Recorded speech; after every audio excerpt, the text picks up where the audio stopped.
अस्सलाम वालेकुम। मैं हूँ नादिया अनवर और Nazreen, welcome to the question answer session with Chase Securities. और यहाँ पर जो है इस सेशन में हमारे साथ हमारे सारे पार्टिसिपेंट मौजूद होते हैं और उनके सवालात होते हैं। और उन सवालात के जवाब देने के लिए हमारे साथ इस सेशन में मौजूद होते हैं मोहम्मद रिजवान साहब, जो कि चेस सिक्योरिटीज़ के डायरेक्टर हैं। तो आइए उन्हें वेलकम करते हैं। अस्सलाम वालेकुम सर। जी वालेकुम अस्सलाम एंड वालेकुम अस्सलाम to all of the listeners and audience. कैसे हैं सर आप? जी अल्हम्दुलिल्लाह आई एम गुड। सर आज 25 दिसंबर है। लास्ट वीक मार्केट का एक ओवरव्यू आप दें और साथ ही साथ ये भी बताएं कि कल से जो मार्केट ऑन होगी उसका किस तरह से क्या मूव रहेगा, उस हवाले से भी थोड़ी सी रोशनी डालें। उसके बाद फिर जो है हम सवाल जवाब का सेशन जो है वो स्टार्ट करते हैं। जी लास्ट वीक में तकरीबन जो है मार्केट को 6% के करीब गिरी है और ज़्यादातर तमाम सेक्टर्स में प्रेशर आया, खास तौर पे ऑयल एंड गैस एक्सप्लोरेशन में, बैंक्स में, सीमेंट्स में, टेक्नोलॉजी में और पावर जनरेशन में ज़्यादा प्रेशर हमने देखा। बाकी जो सेक्टर होते हैं उनकी कंट्रीब्यूशन ही उनका वेरी इतना ज़्यादा मार्केट में नहीं है। तो in short across the board हमने जो है एक सेलिंग का प्रेशर आता हुआ देखा। उसकी मुख्तलिफ वजूहतें, तो ये है कि फॉरेन पार्टिसिपेशन जो हम कह रहे थे कि छुट्टियों पे क्रिसमस हॉलीडेज़ की वजह से थोड़ी स्लो जाती है, तो हमने देखा कि नंबर्स में जो है रिफ्लेक्शन आई है कि वो पार्टिसिपेशन जो शुरू में थी महीने के स्टार्ट में वो हमने नहीं देखी। और कुछ लोगों ने अपनी पोजीशंस को ट्रिम किया और कुछ चीज़ों को बुक किया। और इसी वजह से हमने जब मार्केट नीचे आई तो कुछ लेवरेज की पोजीशन को भी ईज होता हुआ देखा। और लेवरेज जो है जो अभी 40 बिलियन के करीब ट्रेड तक चला गया था, वो हमने 36-34 बिलियन के करीब आता हुआ देखा। तो ये है आई गेस पूरी वीक का जो है ओवरव्यू, क्योंकि मार्केट में पिछले पूरे वीक तकरीबन प्रेशर ही रहा है। और फ्राइडे के दिन भी जो है स्टार्ट ऑफ द सेशन में जो है थोड़ा प्रेशर था। फिर वो जो पॉलिटिकल साइड पे जब खबरें कुछ इस तरह की आई कि कुछ शाह महमूद कुरैशी साहब और इमरान खान की बेल साइफर केस में हो गई है, उसके हम्म। बाद हमने मार्केट में फर्दर प्रेशर देखा। ऑल्दो इसका डायरेक्टली कोई खास लिंक नहीं है मार्केट से, मार्केट एक करेक्शन मोड में थी। बट उस खबर को देख के फिर आप और फिर लॉन्ग वीकेंड की वजह से लोगों ने तरजीह दी अपनी पोजीशन को स्क्वायर करने के लिए की तरफ, और इसीलिए हमने आखिर में भी आते हुए सेलिंग प्रेशर देखा। सही। अच्छा सर, ये मुझे बताएँ कि कल मार्केट को आप किस तरीके से देखते हैं? क्या रहता है? और फिर उसके बाद हम स्टार्ट करते हैं क्वेश्चन आंसर का सेशन। यस, लिवरेज पोजीशन में अभी भी काफ़ी stock TRG, OGDC, PPL, airlink, इस तरह के स्टॉक्स में अभी भी लिवरेज पोजीशन खड़ी हुई है। और इस दफ़ा जो रोल ओवर का वीक है वो तकरीबन 4 दिन का है, क्योंकि मंडे को ऑफ था। अब कल से जो रोल ओवर वीक स्टार्ट होगा, तो उसमें मुझे लगता है कि थोड़ा सा मार्केट डल से या साइडवेज या थोड़ी सी कंसोलिडेशन की तरफ होगी। तो कोई ख़ास बहुत ज़्यादा कोई पॉजिटिव ट्रिगर तो फिलहाल नहीं लग रहा कल के सेशन के हवाले से। हुँ, हुँ। तो सर इस वक़्त जो जितने भी हमारे इन्वेस्टर्स हैं उनको आप एक क्या एक टिप देते हैं कि क्या करना चाहिए उनको इस पूरे हफ़्ते के लिए? मुझे लगता है ये पूरा वीक जो है ना थोड़ा सा इन्वेस्टर्स के लिए जो है कंसोलिडेशन नहीं होगा। तो अगर उनके पास कोई पोजीशंस उन्होंने ऊपर स्क्वायर की थी, तो वो जो है नीचे कल की करेक्शन पे या आने वाले इस पूरे वीक में अगर मार्केट उनको सस्ती मिलती है, करेक्ट होती है फर्दर, तो उनके हुँ, अपनी हुँ। पोजीशंस को बिल्ड करना चाहिए। और जो अच्छे स्टॉक्स हैं जिसमें आई गेस स्टोरी है, जिसमें अगर बैंक का दिसंबर के फ़ौरन बाद रिजल्ट सीजन स्टार्ट हो जाएगा और कुछ कंपनीज का हाफ ईयर रिजल्ट होगा, तो उसमें मुझे लगता है कि रिजल्ट की बेहतर तवक्कुआत की वजह से जो अच्छे स्टॉक्स उनके पास है उनको होल्ड करना चाहिए। सही। अच्छा सर, अब हम स्टार्ट करते हैं और स्टार्ट करने से पहले मेरे जितने भी पार्टिसिपेंट हैं मैं उनको यही कहूँगी कि काइंडली अपना जो माइक है और जो कैमरा है वो काइंडली ऑफ कर दें। और जो भी आपके सवालात हैं उनको कोशिश कीजिए कि वन गो में आपका सवाल होना चाहिए, क्योंकि अगर रिपीटेशन होती है एक ही पार्टिसिपेंट की तो बाकियों को मौका नहीं मिल पाता। तो काइंडली इस चीज़ का ज़रा-सा आप लोग ख़्याल रखें। और जो है यहाँ पर मैं सेशन जो है आपको मौका दूँगी यहाँ पर जो लोग जो हैं हम्म। जो सवाल करना चाहते हैं वो काइंडली अपना सवाल कर सकते हैं। जी यहाँ पर सबसे पहले जी यहाँ पर मैं इनको मौका दूँगी। सैमसंग इनका है जी। ज़रा आप अपना सवाल कर सकते हैं जी।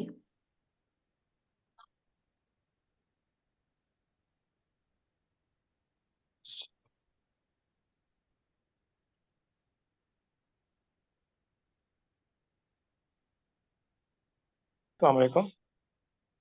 जी वालेकुम अस्सलाम। अच्छा, मेरी सबसे सर पहले ना मेरा ये आपका सवाल था। आपका सवाल लेने से पहले मेरा एक सबसे रिक्वेस्ट है कि काइंडली बीच में जो लोग इंटर होते हैं वो आते ही अपना कैमरा और अपना जो माइक है म्यूट कर लें। जहाँ जहाँ नादिया जब इसका हैंड रेज देखेंगी वो जो है उसको अनलॉक कर देंगी। दूसरा ये सर, आपने जो सैमसंग रखा हुआ है ना, ये एक्चुअली ये प्रोग्राम लाइव जाता है, लोग रिकॉर्डिंग सुनते हैं। तो काइंडली जो है इसको नाम अपना जो है जिसका जो नाम है वो नाम के नाम से अपना डिस्प्ले नेम जो है ना रखें। ये थोड़ा सा जो है ना इंप्रेशन बुरा जाता है। एनीवेज आप सवाल कर लें प्लीज़। जी अस्सलाम वालेकुम। जी वालेकुम अस्सलाम। अच्छा सर, मेरा सवाल था वो पाकिस्तान PABC के हवाले से कि उनका जो प्लांट एक ऑनलाइन आना था वो अभी तक शायद आया नहीं है, कोई एक्सपेंशन थी उनकी। और जी दूसरा ये है कि अगर उसकी आपके वो कवरेज में है, उसकी इंट्रिंसिक वैल्यू अगर आप बता सकें तो शुक्रिया। देखिए, आप पाकिस्तान बेवरेजेस की बात करें, इसका कौन सा प्लांट आने वाला था ये मुझे अपफ्रंट याद नहीं है। लेकिन ये ज़रूर है कि इसमें जो है इसकी अर्निंग, क्योंकि इसकी पहले ये था कि जब 2 साल पहले जो ये गिरा था उसकी रीज़न ये थी कि इसकी ज़्यादातर सेल अफगानिस्तान में, फिर इन्होंने अपने आप को बहुत सा डाइवर्सिफाई किया। और अपने मैनेजमेंट ने अपनी जो है कॉल्स के दरमियान भी जो है वक्तन फ़वक्तन इस बारे में जिक्र करती रही है, कह रही है कि जो है किस तरह से उन्होंने एक्सपोर्ट में दूसरे एरियाज को आइडेंटिफाई करके अपनी एक्सपोर्ट को और लोकल सेल्स को बेहतर किया। मेरा ख्याल है अगर अर्निंग की बात की जाए तो शायद ये 10-12 रुपए की अर्निंग्स अगले साल में पोस्ट कर सकता है। तो उसके हिसाब से अगर कहीं करेक्शन आती है तो देखा जा सकता है। और अगर आप इंटरेंसिक वैल्यू की बात करें, यानी कि सिक्लिकल में फॉल करता है, मल्टीपल वाइज शायद जो है बाजार में लोगों की रेंज है इसको 70 रुपीज़ से लेके 100 रुपीज़ की रेंज में लोगों ने इसकी वैल्यूशन निकाली हुई है। कुछ लोग इसको 100 रुपीज़ फोर सी कर रहे हैं और कुछ लोग इसको 70-80 तक जाता हुआ देख रहे हैं। जी, नेक्स्ट क्वेश्चन जो है नैयर साहब यहाँ पर हैं और वो अपना सवाल आप कर सकते हैं। जी नैयर साहब। जी, लकी सीमेंट में हमने काफी रैली देखी थी। ये इनके बाईबैक की जो थी, अभी जैसे मैपल लीफ की भी बाईबैक चल रही है, तो should be expect something similar rally in maple? Thank you. जी किस साहब ने सवाल किया? नैयर साहब ने शायद सवाल नहीं किया। जी, मैं नई नई बात कर रहा जी नैयर भाई, अस्सलाम वालेकुम। नैयर भाई, आई गेस इसमें जो है आपने बिल्कुल सही कहा कि लकी के अंदर हमने एक रैली देखी थी, उसमें दो चीज़ें हुई थी। एक तो फॉरेन पार्टिसिपेशन भी थी और आखिर में आके जो है ना बायबैक का क्वांटम काफ़ी तेज़ हो गया था। मेपल लीफ ने भी 100 मिलियन शेयर्स की का बायबैक अनाउंस किया। और हमने देखा था कि 34-32 रुपीज़ के लेवल्स पर काफ़ी एग्रेसिवली 35 तक भी उठाया इन्होंने। तो यस, आने वाले दिनों में इनके पास टाइम भी है। तो स्लोली ग्रेजुअली जो है ना इसमें हम देख सकते हैं कि जो है ना इसमें बायबैक की वजह से हमें एक नए प्राइस डिस्कवरी मिले। और इसकी जो अर्निंग पोटेंशियल है वो भी मेरे ख्याल से 7-8 रुपये तो अभी है। और अगर ये पूरा बायबैक कर लेते हैं तो मेरा ख्याल है कि अर्निंग भी वैसे भी जो है ना तकरीबन बढ़ जाए, थोड़ी बेहतर हो जाएगी। और नंबर ऑफ शेयर्स कम होने से मुझे लगता है कि इसकी प्राइस भी यहाँ से बढ़ सकती है। बट यस, थोड़ा सा वॉचफुली जो है ना, कहीं कोई करेक्शन आती है कल या परसों में, तो अगर आपको कोई करेक्शन में 1-2 रुपये नीचे मिलता है तो आप इसको देख सकते हैं। पोटेंशियल इसमें यही है कि बायबैक के बाद एक तो नंबर फ्लोट काफ़ी कम हो रह जाएगा। और दूसरा ये है कि उससे वो जब कैंसिल होंगे शेयर्स, हो जाए ऐसी बात है, उसकी वजह से जो है आपकी अर्निंग पोटेंशियली बढ़ जाता है। जी, आपका कोई और सवाल है नैयर साहब? हूँ। थैंक यू, शुक्रिया। जी। अच्छा, यहाँ पे नेक्स्ट अली है, आप अपना सवाल कर सकते हैं। जी। अस्सलाम वालेकुम सर। जी वालेकुम अस्सलाम अली भाई। सर इस तरह है कि मैं कुछ देख रहा था ऐसी डाटा शाटा, तो मुझे समझ ये आ रहा है कि सारे सेक्टर जो रिट्रेसमेंट में हैं। आई एम सॉरी, मेरे बच्चे पीछे साथ रकम थोड़ा बोल रहे हैं, शायद उनकी आवाज़ आ रही होगी। तो सारे सेक्टर्स रिट्रेसमेंट में हैं। तो मेरा आपसे, चूंकि आप मार्केट में बैठ रहे हैं, तो क्वेश्चन इस तरह है कि अब जब रिट्रेसमेंट एंड होती है तो पाकिस्तान के रेफरेंस से पहले कौन सा सेक्टर से मूव बैक कर सकता है, ताकि फिर बंदा उसमें कुछ इन्वेस्टमेंट अर्ली लेने की पोजीशन में हो, कोशिश में हो, कैश पे रहे बंदा। क्योंकि आज तक तो तकरीबन सारे सेक्टर रिट्रेसमेंट में, सिवाय इंजीनियरिंग के, सिवाय फर्टिलाइजर की स्ट्रेंथ भी रिट्रेसमेंट में है। और ये एक शायद वो होगा, आप आप मुजारबत करेक्शन होगा। आप करेक्शन को रिट्रेसमेंट कह रहे हैं शायद। जी, एक ही बात है, करेक्शन रिट्रेसमेंट जी। करेक्शन में अभी मार्केट टॉप ट्रेंड में है, सेक्टर्स टॉप ट्रेंड में है। इसमें तो दूसरी जो बंदा आज बाय करेगा उसको उसकी प्राइस वापस मिलेगी, पर थोड़ी देर से मिलेगी क्योंकि मार्केट टॉप ट्रेंड में है। तो मेरा सिर्फ ये है कि पाकिस्तान स्टॉक मार्केट की साइक्लिकल चीजें आप देख रहे हैं ज्यादा बेहतर, तो उनमें से कौन सा सेक्टर ऐसा जो पहले जो है वो रिवर्स करेगा, तो उसमें आप क्या ओपिनियन देते हैं मुझे? अच्छा अली साहब, मुझे ना बेसिकली आपका सवाल बेसिकली बहुत ब्रॉडर है। मतलब आप ये कहना चाह रहे हैं कि पूरी मार्केट तो अप ट्रेंड में है, बट कुछ सेक्टर्स हैं जो सारे सारे सेक्टर लेकिन जो है ना करेक्शन में है। और उसमें से कौन सा सेक्टर सबसे पहले बॉटम बना के जो है ऊपर आएगा। और सिकली फिर आपने एक और सवाल किया कि सिक्लिकल में कौन आएगा। अगर आपको जो स्पेसिफिकली सर किसी एक ही एक। क्वेश्चन मैंने किया है, मैं रिपीट जी। कर रहा हूँ इसको, मैं समझा नहीं सका आपको। देखें, मार्केट अप ट्रेंड में है, इसका मतलब ये है कि मार्केट जो थी ऊपर जा रही है, जैसे 27,000 से अब तक अप ट्रेंड में ही है। वो छोटी छोटी ट्रेसमेंट इससे ली है जो भी ली है, जी। ठीक है।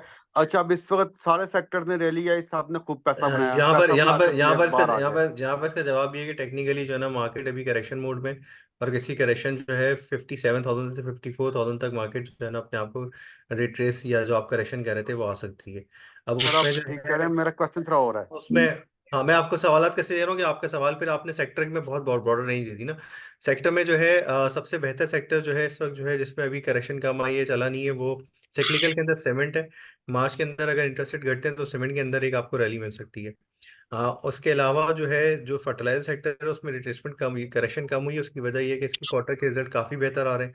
और अगर वो डिविडेंड पे आउट भी बेहतर होगा तो उसकी वजह से उसमें करेक्शन कम आई है। ओजीवीपीएल में थोड़ी ज़्यादा करेक्शन आई है। कुछ बैंक्स भी अच्छे करेक्ट हो गए, तो लगता ये है कि रिजल्ट के स्टार्ट की वजह से बैंक्स में जो है ना एक अच्छी रैली बन सकती है। अब आप यू मीन कि मैं बैंक्स के लिए कैश जो है वो स्पेयर कर लूँ, बैंक्स पहले मूव करेंगे?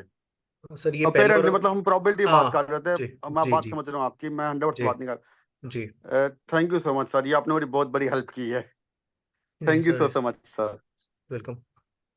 Thank you sir. जी, यहाँ पर जितने भी पार्टिसिपेंट हैं उनसे मैं अगेन रिक्वेस्ट करूँगी कि काइंडली अपना जो वीडियो है वो प्लीज़ ऑफ कर दें, क्योंकि इससे जो है वो ज़रा डिस्टर्बेंस भी क्रिएट होती है, ठीक है? तो काइंडली इस चीज़ का थोड़ा-सा ख़्याल करें। और नेक्स्ट यहाँ पर मैं मियाँ साहब को अलाउ करूँगी कि आप अपना सवाल कर सकते हैं। जी। अस्सलाम वालेकुम जी वालेकुम अस्सलाम। सर। मेरा सवाल ये है कि ये जो टी बी एल है बैटरी, टीबीएल बैटरी, ये ट्रीट बैटरी। स्ट्रीट बैटरी, जी जी। जी जी। तो सर इसका क्या फ्यूचर है और उसके अलावा इसमें एंट्री बनती है? देखिए, मैंने इसका जवाब जो है आई गेस पुराने सेशन में दिया था मैंने। और मैंने कहा था कि क्योंकि नई लिस्टिंग हुई है, स्पेकुलेशन की वजह से ये जो है परफॉर्म कर सकता है। और 10 रुपए का 15 रुपये हो चुका है, 50% बढ़ चुका है। अगर ये इतना प्रॉफिटेबल, देखिए प्रॉफिटेबल तो होगा आई एम श्योर, लेकिन इतना प्रॉफिटेबल होता तो जो है ये ट्रीट के अंदर भी जो है ना जब सेगमेंट में था तो वहां से आ रहा होता। आई गेस ट्रीट के अंदर जो है ना प्रॉफिटेबल सेगमेंट में होगा, बाकी किसी के कम प्रॉफिट की रिफ्लेक्शन नहीं आती होगी।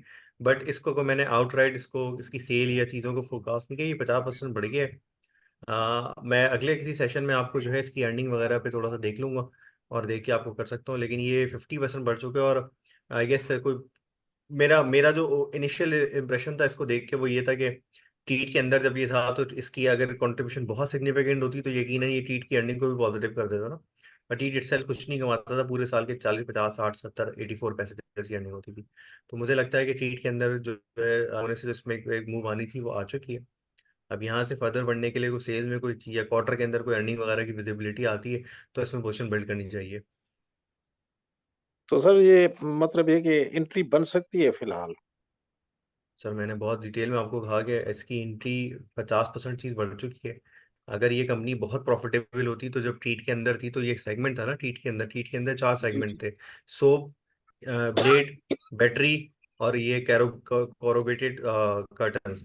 जब ये सारे सेगमेंट मिला के ट्रीट को नहीं पॉजिटिव इतना कर रहे थे, इसका मतलब है अगर ये लिस्टेड अलग हो गई है तो शायद अर्निंग में मेरे ख्याल से, अगर फर्स्ट कर मुझे नहीं पता, मैं एक गैस वर्क कर रहा हूँ, अगर 1 1.5 रुपए की भी अर्निंग आती है इसकी तो उसके हिसाब से बढ़ बहुत गई है। 15 रुपए पे जाके ट्रेड हो रहा है और अपने जो रेट खुला था उससे भी 50% बढ़ गया है। हो सकता है यहाँ से भी 20 रुपए का हो जाए। बट मैं आपको ये नहीं रेकमेंड कर सकता कि यहाँ पर आप जो है ना आप एंट्री ले लें और एंट्री लेके फंस जाए। एक आध को एक क्वार्टर की अर्निंग को देखना चाहिए। अगर अर्निंग अच्छी होती है तो फिर उस हिसाब से पोजीशन बनानी चाहिए इसके अंदर। सर ये मार्केट जो है ये जो मंडे ट्यूसडे को कल खुलेगी, इसको आप किस तरह से देख रहे हैं? मार्केट थोड़ा सा जो है ना रोल ओवर की वजह से और I guess lack of trigger की वजह से थोड़ी सी चौपी रहेगी मार्केट। मुझे लगता है कंसोलिडेशन हो सकती है इस मार्केट में। अच्छा, जो पॉजिटिव स्टॉक्स हैं उसमें अपना एग्जिट लिया जा सकता है कल सर,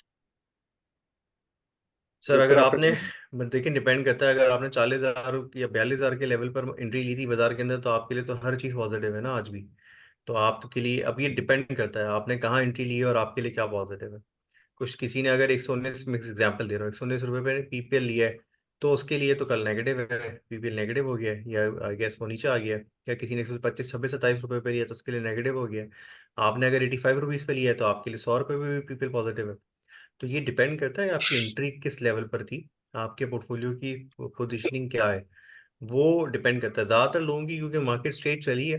तो अगर किसी ने 55,000 से लेके 60,000 तक भी एकोमोडेशन की है तो वो नेट नेट अभी भी शायद पॉजिटिव होगा।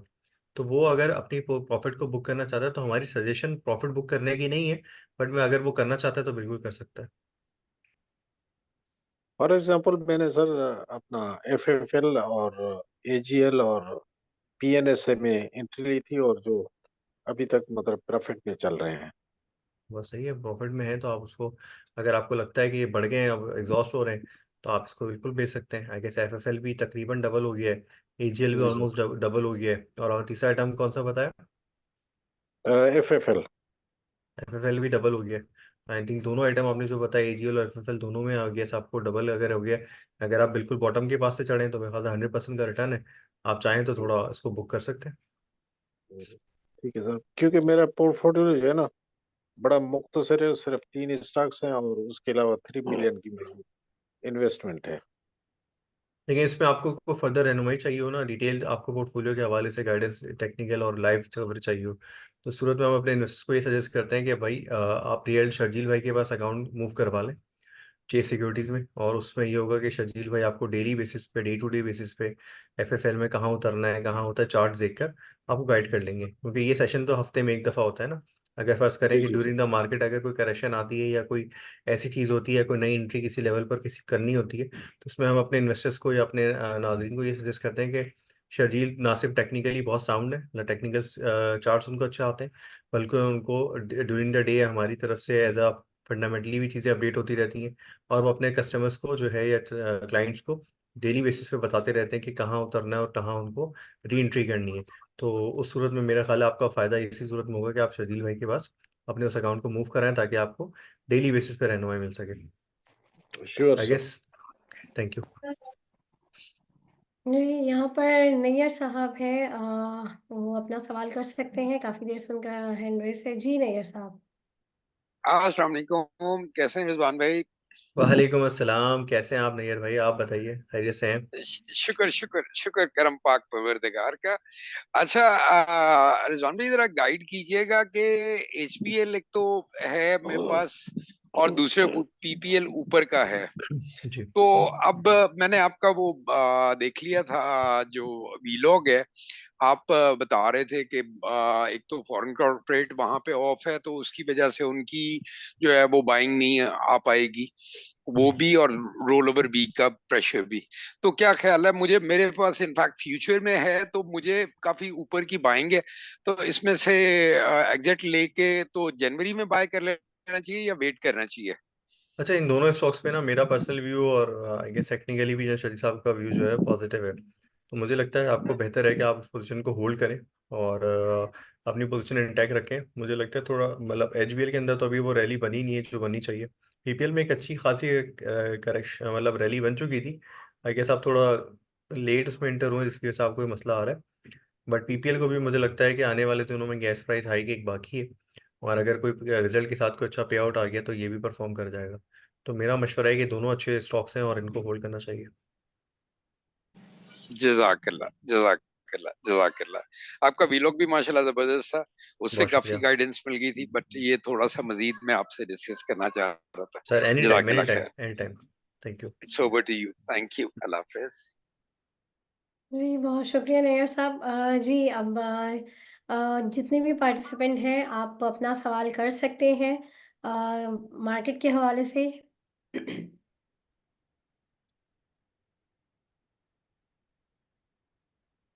अच्छा ये रिजवान साहब मुझे ये बताएं कि लोगों को बड़ी क्यूरीज हो रही है कि अभी आने वाले टाइम में इलेक्शंस भी हैं। बीच में थोड़ा सा इलेक्शन की खबरों के हवाले से भी चीज़ें हुई थी। तो मुझे थोड़ा बताएं कि इस वक्त आप क्या देख रहे हैं कि अभी जो इलेक्शंस भी हो रहे होने वाले हैं और जितनी भी ये एक कंडीशन चल रही है उसमें मार्केट का क्या मूव रहेगा। क्योंकि जो इन्वेस्टर्स हैं वो बड़े इस हवाले से जो है थोड़े से जो है उनको थोड़ी वो कॉन्शियस हैं कि क्या आगे आने वाले टाइम में किस तरीके से मार्केट मूव करेगी। यस नादिया, बहुत आपने जो है सवाल उठाया है वो बहुत ही आई थिंक हॉट इशू है आजकल के दौर। आजकल उस मार्केट में भी जब इलेक्शन की डेट अनाउंस हुई उस दिन से हमने देखा कि मार्केट मुसलसल करेक्शन फेज में। उसकी वजह ये है कि हम इस वक्त जो है जो केयर टेकर सेटअप में जो रिफॉर्म्स और जिस चीज़ों से होपफुल है मार्केट कि हम जो है जल्द से जल्द जो है चीज़ों को टेकअप करके और रिफॉर्म्स करते चले जाएंगे। इलेक्शन होने की सूरत में वो प्रोसेस या तो अब उसमें देखना इन्वेस्टर्स को कंसर्न ये है कि वो किस तरह से शेप अप होगा, क्या वो इसी तरह से स्पीड अप रहेगा या उसमें कोई स्लो डाउन आ जाएगा। और दूसरा ये है कि हमारे पास एक और सबसे बड़ा मसला ये है कि अगर इलेक्शन हो जाते हैं तो उस सूरत में जो है हमारे पास इस सारी सिचुएशन की कंटिन्यूशन क्या होती है। हमारे पास मार्च में आईएमएफ का प्रोग्राम ही ऑफ होने वाला है। हम्म। आईएमएफ के का ये सेशन, सॉरी आईएमएफ मार्च में जो है ना, जो हमने ये इमरजेंसी प्रोग्राम लिया था ये मार्च में एंड हो जाएगा। तो नई सेटअप आने के बाद वो कितना स्पीड अप जो है नए आईएमएफ प्रोग्राम में जाते हैं, और आईएमएफ के नए प्रोग्राम में जिसका हमें तकरीबन जो बाजार में बातें होना शुरू हुई हैं को 7 से 8 बिलियन डॉलर गवर्नमेंट एक्सपेक्ट कर रही है।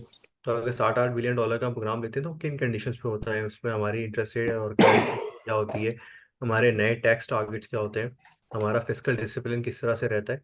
तो ये सारी चीज़ों को देखते हुए थोड़ा सा लोगों का कंसर्न है। इसकी वजह से जो है लोगों ने जो है अपनी पोजीशंस को ट्रिम किया और लोग वॉचफुली देख रहे हैं इस इलेक्शन वाली डेवलपमेंट को। सही। अच्छा तो यहाँ पर मुझे ये बताएं कि अभी जो है इन्वेस्टर्स को क्या करना चाहिए क्योंकि अभी भी जब मार्केट थोड़ा चल भी रही थी तो भी इन्वेस्टर्स काफ़ी फंसे हुए थे। तो स्टिल उनकी वो चल रही होती है तो इस पूरी सिनेरियो में उनको इस वक्त क्या करना चाहिए। क्योंकि अभी जो है एक बहुत बड़ा मूव है क्योंकि अभी केयर टेकर से अभी जो है इलेक्शंस होंगे उसके बाद एक नई गवर्नमेंट सेटअप आएगा। तो उसमें इस पूरे सिनेरियो में इस वक्त इन्वेस्टर्स को क्या करना चाहिए और आपको क्या लगता है कि कौन सा सेक्टर जो है वो जो है वो लॉन्ग टर्म के लिए जो है वो इन्वेस्टमेंट पॉइंट ऑफ व्यू से बेहतर रहेगा। आई गेस हम जब ये सेशन प्रोग्राम्स का आपके साथ शुरू किया सो मार्केट को 42-43 थाउजेंड के लेवल पर थी। आज मार्केट ऑल हम्म। दो 61,000 के लेवल पर ट्रेड हो रही है। तो अब हम ये नहीं कह सकते कि तमाम सेक्टर्स जो है उस वक्त हम एक बहुत उस वक्त बाजार ओवरऑल हर सेक्टर में इतनी जो है डिप्रेस वैल्यूशन थी कि हम हम्म। हमेशा अपनी स्टार्ट में कहते थे कि जिसको ग्रोथ वाले स्टॉक्स अच्छे लगते हैं वो ग्रोथ पे चले जाएं, जिसको जो है यील्ड प्ले अच्छे लगते हैं और जिसको सिर्फ अपनी इन्वेस्टमेंट को सेफ रखना है वो यील्ड प्ले में चले जाएं। बट अब यहाँ पर आई गेस इन्वेस्टर्स को बहुत कॉशियसली देखते हुए पहले जो है जहाँ पर उनको 20-22% की यील्ड या उससे ऊपर की यील्ड प्लस ग्रोथ मिल रही है, कुछ बैंकिंग स्टॉक्स हैं और आई गेस कुछ जो है बैंकिंग स्टॉक्स के अलावा कुछ आपके आई गेस फर्टिलाइजर हैं, कुछ आईपीपीज हैं। आई गेस इनमें पोर्टफोलियो में ज़्यादा आपकी कंसंट्रेशन होनी चाहिए ताकि अगर हालात कुछ ऐसे ही रहते हैं और इंटरेस्ट रेट को बहुत तेज़ी से नीचे नहीं आता तो उस सूरत में आपकी कुछ यील्ड से और आपकी कुछ ग्रोथ से थोड़ी सी बचत हो सकती है। तो मेरा अपना तो यही ख्याल है कि पहले पोजीशन उसमें मिल करनी चाहिए। फिर अगर कोई मेजर करेक्शन आपको मिल जाती है सिक्लिकल्स के अंदर और इंटरेस्ट रेट लगता है कि इन्फ्लेशन नीचे आती हुई जनवरी फरवरी के नंबर्स को देख के लगता है कि आ रही है, तो फिर बिल्कुल जो है कुछ पोर्टफोलियो जो है का शिफ्ट जो है जनवरी के ऑनवर्ड, जनवरी तो खैर ऑलमोस्ट स्टार्ट हो गई है, जनवरी के मिड से जो है इन्फ्लेशन और एसपीआई के नंबर्स को देख के फिर आप अपने पोर्टफोलियो को रीअलाइन कर सकते हैं। बट यस, ये डिपेंड करता है कि कितनी तेजी से इन्फ्लेशन नीचे आती है और आपका जो है फिर उस वक्त अगर कोई करेक्शन मेजर आ चुकी हो सीमेंट्स के अंदर, सीमेंट और बाकी सिक्लिकल में अपनी पोजीशन को रीबिल्ड कर सकते हैं या अपनी इन्वेस्टमेंट साइज को बढ़ा सकते हैं उस तरफ।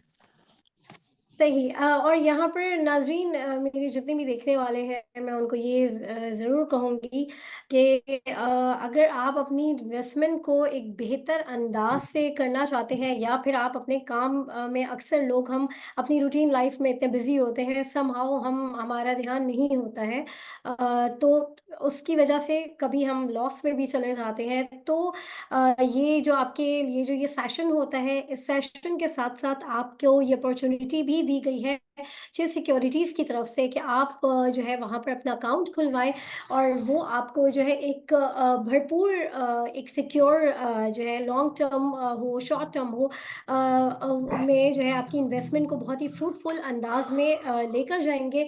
और साथ में ही जो है आप उनके साथ जो है आप अपना कोई भी जो है अकाउंट, जो नंबर्स आपको दिए हुए होते हैं, जो हमारा डेली सेशन होता है, उस सेशन में भी आप उससे भी आपको बहुत बेहतर गाइडलाइन मिलती है। और मैं यही कहूँगी कि जो है आप इनके साथ अपना अकाउंट जो है अकाउंट वेंचर करें, ताकि जो है आप की जो इन्वेस्टमेंट है वो एक बेहतर अंदाज में आगे बढ़ सके।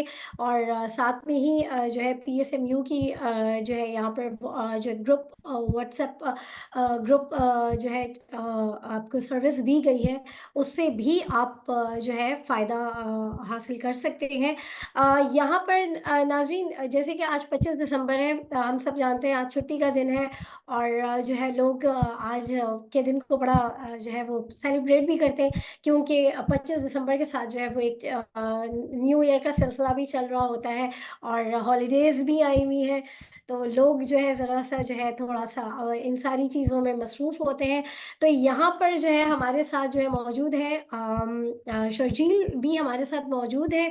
और यहाँ पर मैं शर्जील को कहूँगी कि वो अपनी टेक्निकल एनालिसिस के हवाले से जो है वो मार्केट का थोड़ा सा ओवरव्यू दे दें। जी, नादिया, एक्चुअली तीन सवालात आ गए, 3 सवाल आ गए हैं, तो चलिए ठीक है। उनको बिल्कुल, यहाँ पर सवालात आ गए हैं, तो इन सवाल के बाद जो है हम शर्जील के सेशन को जो है कंटिन्यू करेंगे।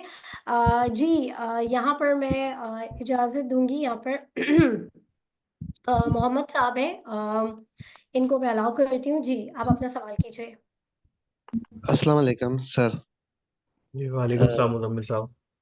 अच्छा सर, मुझे आपसे दो तीन चीजें पूछनी थी कि सर आप निशात चुनिया की फेयर वैल्यू कहाँ देखते हैं सर जून 2024 में सर, इंटरलूप की सर, निशात निशात चुनिया। और निशात चुनिया पावर्स की सर। चुनिया पावर की, अच्छा ठीक है। जी सर, और इंटरलूप की सर, बैंक इस्लामी की सर, और सर ये अपना ईफर्ट की और एफएफसी की सर।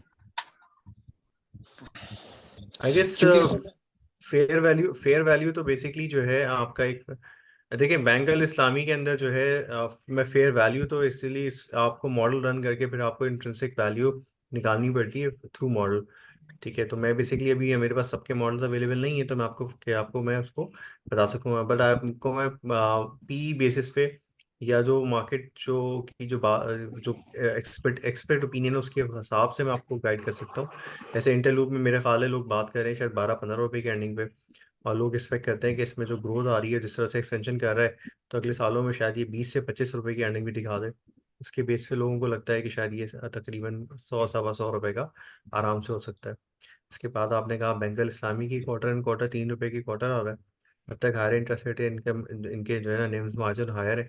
इस क्वार्टर की भी 3 रुपए की एक्सपेक्टेशन है, और तकरीबन 2-2.5 रुपए का फर्दर पे आउट आ सकता है। उसके बेस पे बाकी जो इस्लामिक बैंक है, जैसे फैसल बैंक और बैंगल मीज़ान बैंक है, वो अच्छा परफॉर्म कर गए हैं। तो मेरा ख्याल है बैंक इस्लामी लैग कर रहा है, तो ये भी शायद 30 रुपये, 28 से 30 रुपए के ब्रैकेट में जा सकता है।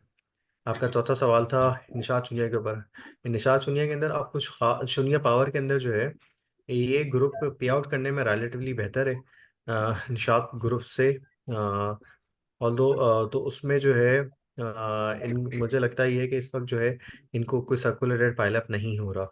तो सूरत में जो है इनका जो दिसंबर क्लोजिंग है उसमें 2-2.5 रुपए का पे आउट आना चाहिए। ऑल्दो लेकिन इनके पास अभी मैं इनके फाइनेंशियल देख रहा था, शॉर्ट टर्म बोरिंग खड़ी हुई है। तो कभी कभी ये क्या करते हैं कि जब इनको पे आउट करना होता है तो शॉर्ट टर्म बोरिंग को बढ़ा के और पे आउट कर देते हैं, और कभी कभी शॉर्ट टर्म बोरिंग रिटायर कर देते हैं। तो यहाँ पर एक सिर्फ इफ एंड बट है। बट इवेंचुअली इसमें जो आपके पास रिसीवेबल खड़े हैं उसको देखते हुए लगता है ये कि ये साल का 3-4 रुपए या 5 रुपए तो इसको पे आउट करना चाहिए। और उसके बेस पे इसकी वैल्यू तकरीबन यही बनती है, कोई तकरीबन अगर 5 रुपए का पे आउट है तो इसी के अराउंड घूमता रहेगा, शायद समवेयर अराउंड 26 रुपए से लेके 30-32 रुपए के दरमियान। ठीक है सर। और सर ईफर्ट की और सर एफएफसी की? ईफर्ट में आई गेस प्राइस अगर यहीं कहीं रहती है 3600 रुपीज पे, तो ईफर्ट के अंदर कोई अर्निंग आ सकती है तकरीबन 22 रुपए से लेके फिर अच्छा 22 से 26 रुपए के दरमियान। तो उसमें आई गेस उसकी यील्ड पे शायद ईफर्ट 125-120 रुपए के अराउंड ट्रेड कर सकता है।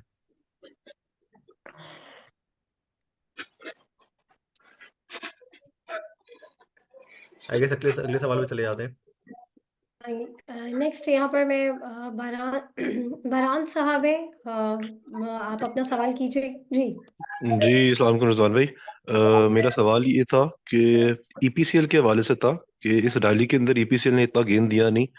हाउएवर इसकी जो डिविडेंड्स है वो तो 2021 और 22 में तो अच्छे दिए गए थे, और 2023 में भी जो उसने नॉमिनल मिनिमम दिए हैं, तो इसके हवाले से पूछना था। मैं आपका जवाब देता हूँ। देखिए इसमें जी। मसला ये होता है कि गैस प्राइस बढ़ गई, which is input cost for EPCL, और हम्म। मार्जिन जो है ना $1000 पे चले गए थे जिस वक्त इसकी अर्निंग आ रही थी 16-17 रुपए 18 रुपए, जब ये 100 रुपए पे ट्रेड हो रहा था। मार्जिन हम्म। गिरते गिरते इस वक्त आ गए तकरीबन 300-350 डॉलर। मार्जिन को ना इस वक्त होना चाहिए 5-5.5-600 डॉलर पे। अगर 5-5.5-600 डॉलर पे हो जाते हैं ना तो ये अर्निंग दिखाएगा 12-13 रुपए की। अभी ये हार्डली अर्निंग दिखाएगा 6-7 रुपए 8 रुपए। ये है कि 100% पे आउट करेगा तो इसकी ये फेयर वैल्यू मेरे हिसाब से। मार्जिन अगर आज कल सुबह जाके बढ़ जाएंगे ना तो कल सुबह से ये परफॉर्म करना शुरू कर देगा। ठीक है। अच्छा मेरा सवाल अब ये है कि क्या इसको लॉन्ग टर्म अगर साल 1.5 साल 2 साल बंदा छोड़े फॉर डिविडेंड्स, आपके नजरिए में ये भी है कि अप टू इसके यू। डिविडेंड्स भी कम हो जाएंगे, डिविडेंड्स भी कम हो अब जाएंगे आहिस्ता आहिस्ता, नियरली आहिस्ता आहिस्ता, या सेम रहेंगे? सर मार्जिन प्ले ना, मार्जिन प्ले में आप कैसे प्रेडिक्ट कर सकते हैं? आप फर्ज करें आप कल कल जो है ना ये इसके मार्जिन दोबारा से 800 हो जाते हैं तो यहाँ से डबल हो जाएगा, क्योंकि डॉलर भी तो बढ़ गया ना। डॉलर पहले था 150 रुपए का जब 1000 के मार्जिन हुए थे, आज डॉलर 300 रुपए के करीब आ गया है। तो डॉलर हम्म। की वजह से अगर ये 800 का भी मार्जिन हो जाते हैं तो यहाँ से दोबारा से 16-17 रुपए की अर्निंग आ जाएगी। अच्छा तो इसके स्टार्टिंग मार्जिन जो कम हुए हैं वो इसी साल हुए हैं, या इट्स बिन टाइम कि ये इसके मार्जिन कम हुए हैं, क्योंकि यार यार 2022 में इसने पे आउट स्लोली सही स्लोली दिया था। स्लोली इन ग्रेजुअली कम हुए। 2022 के दिसंबर से कम होना शुरू हुए, पहले आहिस्ता आहिस्ता करते हुए पहले 800 हुए, 1000 हुए, फिर उसके बाद 700 हुए, अभी 300 के करीब आ गए। इसका 5-10 साल का एवरेज मार्जिन है तकरीबन 350, 395 या 400 के करीब है, या 450 है, मतलब समवेयर हम्म। Between 390 to 450। 10 साल का एवरेज यही है। तो अगर अभी हम्म। ये बिल्कुल अपने एवरेज के पास है या बॉटम के पास है, हो सकता है यहाँ से थोड़े बेहतर हो जाए मार्जिन, बट इसको प्रिडिक्ट करना थोड़ा मुश्किल है, क्योंकि दुनिया भर में जो है ना पीवीसी की डिमांड जो है, डिमांड के डायनामिक्स कब कब चेंज होते हैं वो, उसके लिए बहुत एक्सपेंसिव किस्म की सब्सक्रिप्शन होती है। ये वही लोग लेते हैं जो कि जो है इसके डीलर्स होते हैं या इसको जो है ट्रेड कर रहे होते हैं एक्टिवली। चाइना में एक दो कंपनीज है, मार्केट्स हैं जो इसका देते हैं, वो पता नहीं 1000-1500 डॉलर की सब्सक्रिप्शन होती है। बट अभी जो हालात हैं उसको देखते हुए कोई बहुत अपसाइड लग नहीं रही है अचानक से हम्म। मार्जिन के अंदर। बट यस बॉटम पर है, थोड़े बेहतर हो सकते हैं, मतलब 550-800 हो सकते हैं।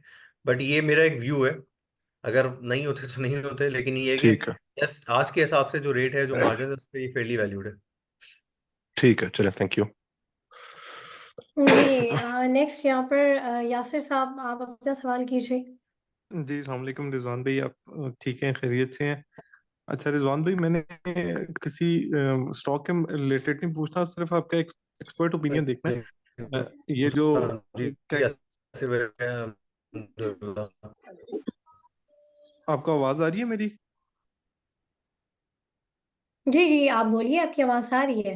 जी मैंने सिर्फ ये आपसे पूछना है कि पिछले जो 1 वीक में या 2-3 वीक्स में फॉरेन पोर्टफोलियो की इन्वेस्टमेंट आ रही थी स्टॉक मार्केट में, इसी तरह म्यूचुअल फंड्स बेच रहे थे और इंश्योरेंस कंपनी बाई कर रही थी। अभी भी इंश्योरेंस कंपनी ने काफी बाई किया पिछले जी जी तकरीबन 4-5 सेशन में।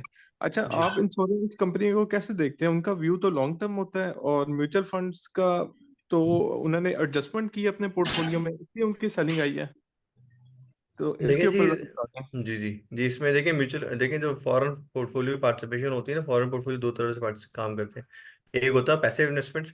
पैसिव इन्वेस्टमेंट्स ये है कि भाई मैंने पोर्टफोलियो को ट्रैक करना है, मेरा पाकिस्तान में, मेरे जिस पोर्टफोलियो को मैं ट्रैक कर रहा हूँ उसमें पाकिस्तान का वेट 2% होना चाहिए। तो regardless of the index, regardless of the price, मैं 2% जो है ना अगर से कम होगा तो मैं उसमें इन्वेस्टमेंट बढ़ा दूंगा।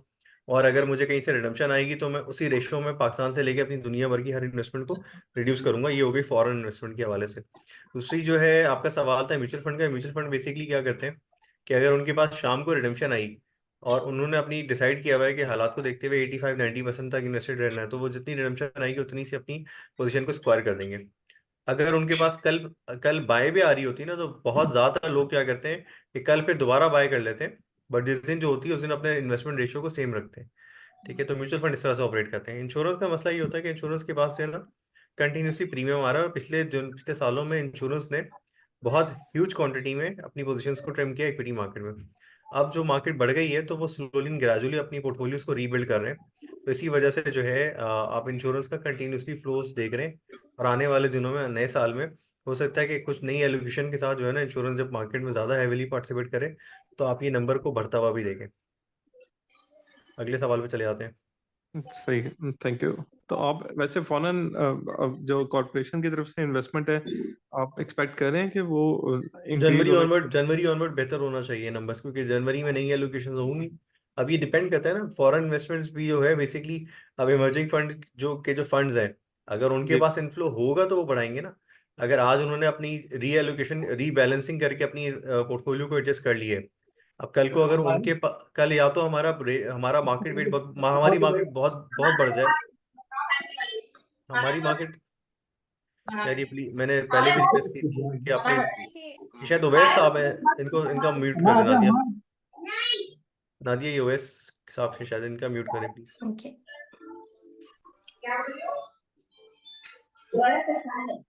ये काइंडली आप लोगों से स्टार्टिंग में ही कह दिया जाता है कि आप लोग प्लीज अपने माइक और कैमरास वगैरह जो है वो ऑफ किया करें। अच्छा, तो इसमें जो है जी। इसमें जो है आने वाले दिनों में ऑब्वियसली अगर फर्ज करें म्यूचुअल फंड के अंदर पास उनके पास इन्फ्लोज आते हैं, तो वो ऑब्वियसली अपने रेशियो को बढ़ाएंगे। या तो मार्केट बहुत बढ़ जाए, मतलब मार्केट में हमारा वेट जो है ना डबल हो जाए, तो फिर वो जो है अपनी कहीं और से जो है ना इन्वेस्टमेंट को रिड्यूस करेंगे और यहाँ पर जो है अपनी इन्वेस्टमेंट को डाइवर्सिफाई करेंगे। तो अपनी इन्वेस्टमेंट को बढ़ाएंगे, सॉरी डाइवर्सिफाई नहीं, बढ़ाएंगे। मतलब अगर मेरा वेट पाकिस्तान का 4 हो जाता है, तो अभी तो वेट बढ़ा है, अभी तो फिलहाल लगता है कि जनवरी में जो थोड़ी बहुत एक्टिव फंड है ना वो पार्टिसिपेट कर सकते हैं। एक्टिव फंड ये होता है कि पैसे वाला तो सिर्फ आपके वेट को ट्रैक कर रहा होता है ना, एक्टिव वाले को लगता है कि नहीं यार पाकिस्तान की स्टोरी बहुत अच्छी है, आईएमएफ प्रोग्राम के अंदर है, हमारे रिफॉर्म भी हो रहे हैं, तो यार मैं काम करता हूँ, मैं पाकिस्तान का वेट तो 2% है पर मैं 5% इन्वेस्टमेंट कर देता हूँ अपने फंड की। तो this is call active active fund management.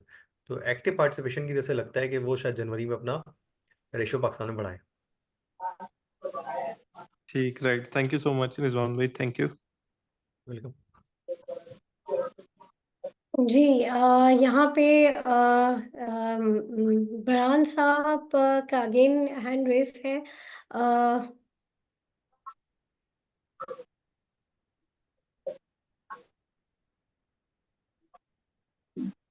जी, यहाँ पर सवालात जो है ये आप जितने भी पार्टिसिपेंट हैं उनसे अगेन मैं रिक्वेस्ट करती हूँ कि जब आपका क्वेश्चन हो जाया करे तो काइंडली अपना जो हैंड है वो डाउन कर लिया कीजिए।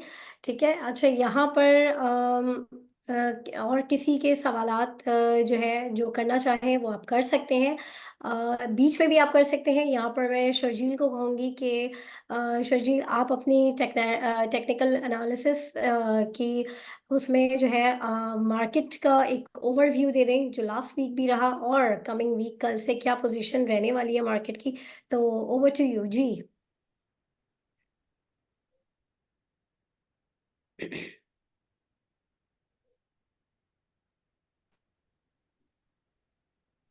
अच्छा, यहाँ पर एक सवाल आ गया है मुश्तबा जी। मुश्तबा साहब अपना सवाल शर्जील कीजिए। आपका माइक बंद है। वालेकुम अस्सलाम। रिजवान भाई, मैं मुश्तबा बात कर रहा हूँ। मेरा एक क्वेश्चन था कि जैसे एचबीएल है, ये जो भी अपनी पेमेंट्स कर रहा था, जो इसके ऊपर फाइन इम्पोज हुआ था, पता नहीं $250 मिलियन का था, तो वो इसकी जो अर्निंग्स होती है उसके बाद उसकी कटौती होती है या बिफोर अर्निंग्स हो रही होती है? प्रोविजन मतलब प्रोविजन आप प्रोवाइड कर देते हैं, प्रोविजन प्रोवाइड करके इसकी हिट ले लेते हैं, उसके बाद उससे क्या होता है कार नीचे आ जाता है बैंकों में ना। तो कार को फिर हम मेंटेन करने के लिए या तो बीच में तो राइट दिया था या टियर 1 कैपिटल को किया था, और फिर ऐसा ऐसा करके जैसे तो होता है प्रोविजनिंग प्रोवाइड तो उसी वक्त हो जाती है ना। बैंक में आप आपने बेसिकली जिस साल जो आपको लॉस आया आपने अगर वो नहीं लिया, तो फिर आप जो है ना अपनी सही रिपोर्टिंग नहीं कर रहे ना। बैंक में क्या होता है कि फर्स्ट करें आपको 90 डेज में लोन डाउटफुल हो गया, तो आप उसकी भी जो है ना, स्टेट बैंक कहता है कि आप इतनी पहले इतने अरसे में इतनी प्रोविजनिंग करें, उसके बाद इतनी करें, और अगर आपको 90 डेज के ऊपर हो जाए तो 100% कर दें।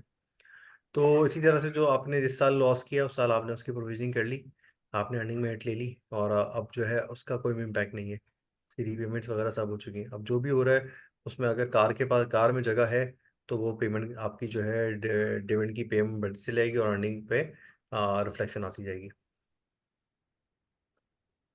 जी, यहाँ पर टाइम का भी थोड़ा-सा है हमारे पास, ऑल्दो कि थोड़ा-सा सेशन हमारा लेट स्टार्ट हुआ था, लेकिन यहाँ पर टाइम ऑलमोस्ट हो गया है। तो यहाँ पर मैं शर्जील को कहूँगी कि आप अपना सेशन स्टार्ट कर दें। जी, शर्जील। परफेक्ट, मैं स्क्रीन शेयर कर देता हूँ। जी।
अच्छा, बेसिकली मार्केट को अगर हम देखें तो ये वीकली चार्ट खोला हुआ है मैंने केसी 100 इंडेक्स का। इसमें अगर आप देखें तो ऑलमोस्ट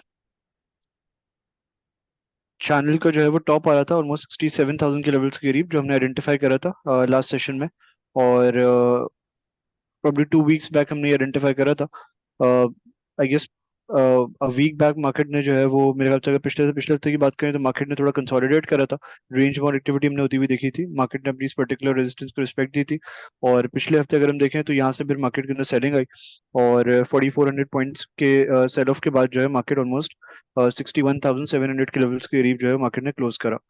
तो अगर हम इस ओवरऑल पैटर्न को देखें, पिछले 3 वीक्स की कैंडल्स को देखें, तो इवनिंग स्टार कैंडलस्टिक पैटर्न है जिसको यूजुअली हम बेयरिश रिवर्सल पैटर्न कहते हैं। तो अगर वीकली चार्ट के ऊपर देखें तो मार्केट ऑलमोस्ट अपने लास्ट लास्ट वीक की कैंडल को देखें और ओवरऑल इस कैंडलस्टिक पैटर्न को देखें, तो मोस्ट प्रॉब्ली हम ये एंटिसिपेट कर सकते हैं कि ये जो बेयरिश प्रेशर है, ये जो बेयर्स का प्रेशर है, ये फर्दर कंटिन्यू हो सकता है अगले हफ्ते भी, और मार्केट अपने इस पर्टिकुलर लेवल को जो है वो अप्रोच कर सकती है। ऑलमोस्ट 58,800 के लेवल्स के करीब जो है वो मार्केट प्रॉब्ली अपने इस असेंडिंग चैनल को रीटेस्ट करेगी। इसका ब्रेकआउट हुआ था ऑलमोस्ट मेरे ख्याल से नवंबर में मार्केट ने अपने इस पर्टिकुलर चैनल को ब्रेक करा था, और अपसाइड आई थी मार्केट में यहाँ से फ्रॉम हियर ऑनवर्ड्स, और इसने रेजिस्ट करा था अपने इस चैनल की इस रेजिस्टेंस से, और फिर उसके बाद यहाँ से हमें सेल ऑफ नजर आया है। तो अगर मार्केट अपनी करेक्शन को कंटिन्यू करती है तो अपने इस चैनल की रेजिस्टेंस को अप्रोच कर सकती है। यहाँ पे अगर सस्टेन करती है तो फिर हो सकता है यहाँ से बाउंस बैक हमें नजर आए। ओवरऑल ट्रेंड जो वीकली पे है वो बुलिश है, क्योंकि अगर आप इस पर्टिकुलर उसको देखें, हाई को देखें, तो ये हायर हाई था, ये हायर लो था, उसके बाद मार्केट ने ये हाई लगाया है। और अगर इन केस मार्केट में करेक्शन वगैरह आती है और इन लेवल्स के मार्केट सस्टेन करती है तो this is going to be another higher low. और फिर हो सकता है यहाँ से मार्केट के अंदर अगर एक अपसाइड आती है तो मार्केट अपने इस हाई को टेक ओवर करती है, तो एक नया हाई लगाने की तरफ मार्केट जा सकती है। अच्छा, क्यों हम इस पर्टिकुलर लेवल की बात कर रहे हैं? अगर हम इसको फर्दर इसमें डीप डाइव करें, तो अगर आप इस पर्टिकुलर मूव की रिट्रेसमेंट लें तो ऑलमोस्ट इसी लेवल के करीब जहां पे अपने इस चैनल को रिटेस्ट करने वाली है मार्केट, इस इन्हीं लेवल्स के करीब जो है मार्केट अपनी 38.2% की रिट्रेसमेंट को भी कंप्लीट करेगी। तो इन केस अगर इन लेवल्स को अप्रोच करती है मार्केट तो एक हेल्दी रिट्रेसमेंट भी हो जाएगी, 38.2% मार्केट रिट्रेस भी कर लेगी, प्लस अपने इस चैनल का रिटेस्ट भी कर लेगी। तो यहाँ से फिर अगर सस्टेन करती है तो एक बाउंस बैक हम बनता हुआ मार्केट में देख सकते हैं। अगर हम छोटे टाइम फ्रेम से मूव करें तो यहाँ पे 1 आवर का चार्ट मैंने खोला हुआ है। 1 आवर के चार्ट में अगर आप देखें तो मार्केट का जो स्ट्रक्चर है बाय द वे वो अब बेरिश हो गया है। स्मॉलर टाइम फ्रेम्स के ऊपर मार्केट का स्ट्रक्चर बेरिश हो गया है, क्योंकि जो सीरीज ऑफ हायर हाइट्स और हायर लोज हम देख रहे थे मार्केट के अंदर, और मार्केट अपने इस चैनल के अंदर जो है वो कंसोलिडेट कर रही थी, तो वो कहीं ना कहीं अगर आप देखें तो high series of higher highs and higher lows have converted into lower highs and lower lows. तो इस पॉइंट तक मार्केट में हायर हाइज और हायर लोज लग रहे थे, लेकिन उसके बाद अगर आप ये देखें तो मार्केट हायर हाई नहीं लगा पाई थी, और अब क्रूशियल मार्केट के लिए जो है वो ये पर्टिकुलर लेवल था, क्योंकि अगर इसको ब्रेक करती तो एक नया लो लगाने की तरफ जाती। तो मार्केट स्ट्रक्चर के ऊपर अगर आप देखें, from higher highs and higher lows market has now started making lower highs and lower lows. तो मार्केट स्ट्रक्चर के ऊपर मार्केट बेरिश हो गई है, पहली चीज ये। दूसरी चीज ये है कि अगर आप इस ओवरऑल फॉर्मेशन को देखें तो ये डबल टॉप की फॉर्मेशन है, जो कि एक बेरिश रिवर्सल फॉर्मेशन है। तो ये जो ओवरऑल ट्रेंड है इसके टॉप पे डबल टॉप बना है, और डबल टॉप की का ब्रेकडाउन हुआ है ऑलमोस्ट 64,250 लेवल्स के करीब, वहीं पे जहाँ पे इंडेक्स ने इस पर्टिकुलर लेवल को ब्रेक करके एक नया लो लगाया। तो ये पर्टिकुलर लेवल काफी अहम था। ये इसके ब्रेक होने के बाद जो है मार्केट का ट्रेंड चेंज हुआ है, क्योंकि ये डबल टॉप का भी ब्रेकडाउन हुआ है, तो वो भी एक बेरिश रिवर्सल पैटर्न था, प्लस मार्केट का स्ट्रक्चर भी अब बेरिश हो गया है। अच्छा, इसमें एक और चीज है जिसमें हम डाइवर्जेंस को जो है वो प्राइस एक्शन के साथ लेते हैं। अब डाइवर्जेंस को यूजुअली कहा जाता है कि divergence is a sign of reversal in the market, क्योंकि अगर तो प्राइस हायर हाइज लगा रही होती है एक अप ट्रेंड के दौरान, और डाइवर्जेंस पे हायर हाइज लगते हुए हमें नजर नहीं आते, इनफैक्ट लोअर हाइज लग रहे होते हैं, तो कहीं ना कहीं वो ये इंडिकेट कर रही होती है कि market is losing its momentum, और एक रिवर्सल हमें बहुत जल्द जो है वो नजर आ सकता है। जरूरी नहीं है कि रिवर्सल हमें डाइवर्जेंस हमें नजर आए तो फौरन ही रिवर्सल नजर आ जाए, लेकिन इस केस में हम यूजुअली देखते हैं ऐसा है, कुछ इस तरह की एक्टिविटी है कि जब भी डाइवर्जेंस वगैरह हो रही होती है, सीरियल डाइवर्जेंस हो रही होती है, where market is making higher highs and RSI is not making higher highs at all, तो वहां पे फिर हम एक ब्रेकआउट लेवल आइडेंटिफाई करने की कोशिश करते हैं, जो कि हमने आइडेंटिफाई करा था इस ट्रेंड लाइन की फॉर्म में। अगर मैं इस ट्रेंड लाइन का कलर चेंज कर दूं रेड में, तो ये इसका एक ब्रेकआउट लेवल था। इसके ब्रेक होने पे all of these divergences come into play, और वो जो रिवर्सल वाली बेट होती है उसकी हमें कॉन्फर्मेशन मिल जाती है। तो जब ये पर्टिकुलर लेवल ब्रेक हुआ तो ऑल ऑफ दीज डाइवर्जेंसेस जो कि इंडिकेट कर रही होती है रिवर्सल को, दे just came into play, conformation हमें मिली कि रिवर्सल होने वाला है। तो ये भी एक साइन था कि मार्केट जो है वो हमें आने वाले टाइम में रिवर्स होती हुई नजर आ सकती थी। तो इस पॉइंट के बाद अगर आप देखें तो मार्केट ने ऑलमोस्ट अगर आप देखें तो 4300 पॉइंट्स, ये 3300 पॉइंट्स जो है वो करेक्ट करा है। तो तीन चीजें थी मार्केट में on smaller time frame, 1 hour time frame, जैसे कि हम यहाँ पे देख रहे हैं। तीन चीजें थी मार्केट में जिसने ये बेयरिश प्रेशर को जो है वो कॉज करा है। पहली चीज थी मार्केट स्ट्रक्चर हमारा बेयरिश हो गया, दूसरी चीज थी कि डबल टॉप बन रहा था, और तीसरी चीज थी कि वो जो डाइवर्जेंसेस बन रही थी they just came into play as हमें कॉन्फर्मेशन मिली जब ये रेड लाइन जो है हमारी ब्रेक हुई। तो ये तीन वजूहत थी जिसकी वजह से मार्केट में हमने प्रेशर बनता हुआ देखा। तो खैर अब मार्केट का जो स्ट्रक्चर है वो बेयरिश है, लोअर हाइज और लोअर लोज बन रहे हैं यहाँ पे। तो एंटिसिपेट हम ये कर सकते हैं कि मार्केट अगर अपने इस पर्टिकुलर लो को अगर इस पर्टिकुलर लेवल को ब्रेक करती है आने वाले सेशंस में, देखिए देखिए ये लेवल काफी इंपॉर्टेंट रहेगा, क्योंकि अगर मार्केट अपने 61,000 के लेवल को ब्रेक करती है जहां से इसने सपोर्ट ली थी, तो मार्केट एक नया लो लगाने की तरफ जा सकती है, और अगर एक नया लो लगाती है तो ऑब्वियसली अपने इस डाउन ट्रेंड को कंटिन्यू करेगी।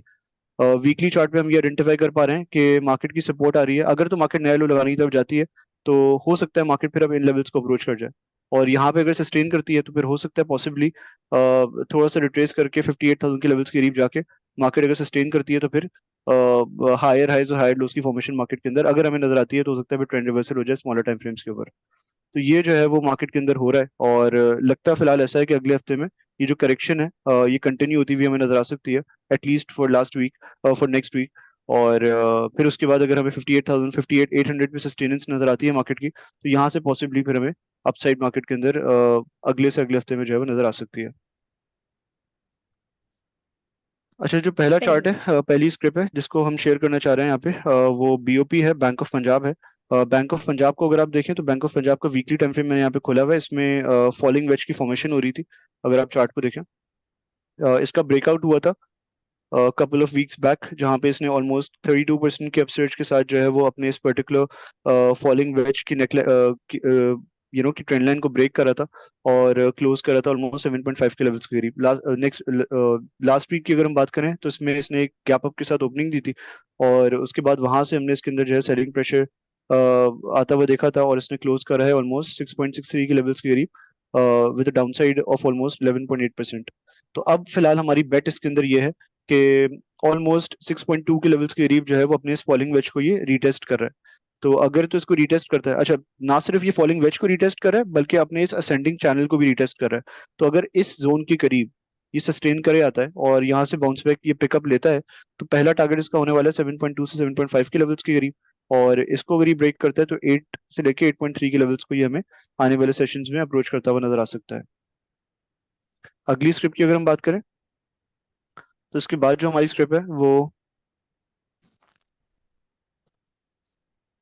पीपीएल की है। पीपीएल को अगर हम देखें बाय द वे, तो पीपीएल के अंदर हमने एक काफी अच्छी अपसाइड देखी है, क्योंकि अगर हम देखें पिछले 2 से 3 साल के प्राइस एक्शन को, अगेन टाइम फ्रेम जो है वीकली है, तो पिछले 2 से 3 साल की एक्टिविटी को अगर हम देखें तो since 2020 it has been consolidating inside its descending channel, और इसके अंदर ही ट्रेड कर रहा था ये। फिर हमें अक्टूबर के अंदर जो है, अक्टूबर नवंबर के अंदर जो है वो अपने इस पर्टिकुलर लेवल को ये हमें ब्रेक करता हुआ नजर आया, इस पर्टिकुलर चैनल को ये ब्रेक करता हुआ नजर आया, और कुछ टाइम ब्रेकआउट देने के बाद इसने कंसोलिडेट भी करा, और उसके बाद फिर अपने इस मोमेंटम को इसने कंटिन्यू करा। तो अगर हम यहीं से देखें जहाँ पे इसने अपने इस पर्टिकुलर डिसेंडिंग चैनल को ब्रेक करा है, तो 80 से लेके 124 तक का जो है इसके अंदर एक स्ट्रेट मूव बना है। तो almost it is gained by almost 50 to 55% यहाँ से। तो कहीं ना कहीं हम एंटिसिपेट कर सकते हैं, अच्छा इसने 124 से 126 के करीब जो है वो रेजिस्ट भी करा है, तो हम यहाँ से एंटिसिपेट कर सकते हैं कि थोड़ा सा फर्दर और रिट्रेस कर सकता है ये, और या तो प्रॉब्ली ये 108 से 110 की सपोर्ट के करीब आके के लेवल्स के करीब आके सपोर्ट लेगा, या तो अगर ये इसको भी ब्रेक करता है तो 100 से लेके 102 के लेवल्स के करीब आके जो है ये सपोर्ट लेता हुआ नजर आ सकता है। क्योंकि अगर हम यहाँ पे फिब लगाएं तो ये जो इसके अंदर सीधी स्पाइक बनी है, इसकी ऑलमोस्ट 38.2% रिट्रेसमेंट भी पूरी हो रही है 100 से 102 के लेवल्स के करीब। तो अगर तो ये 100 से 102 के लेवल्स को अप्रोच कर लेता है आने वाले सेशंस के अंदर, तो एक हेल्दी रिट्रेसमेंट भी इसके अंदर हो जाएगी, एक हेल्दी पुल बैक भी हो जाएगा, हेल्दी करेक्शन भी हो जाएगी, और फिर यहाँ से अगर ये पिकअप लेता है तो प्रॉब्ली हमें इसके अंदर एक अच्छी अपसाइड नजर आ सकती है, जिसका इनिशियल टारगेट 108 से 110 के लेवल्स के करीब होगा, और फिर ये जो इसका रीसेंट हाई है 124 से 126 के लेवल्स के करीब, ये इसका जो है सेकंड टारगेट होने वाला है। इसको अगर ये टेक ओवर करता है तो आने वाले सेशंस के अंदर फिर ये 137 से 139 के लेवल्स को भी अप्रोच करता हुआ नजर आ सकता है। थर्ड एंड लास्ट स्क्रिप्ट जो हमारी है वो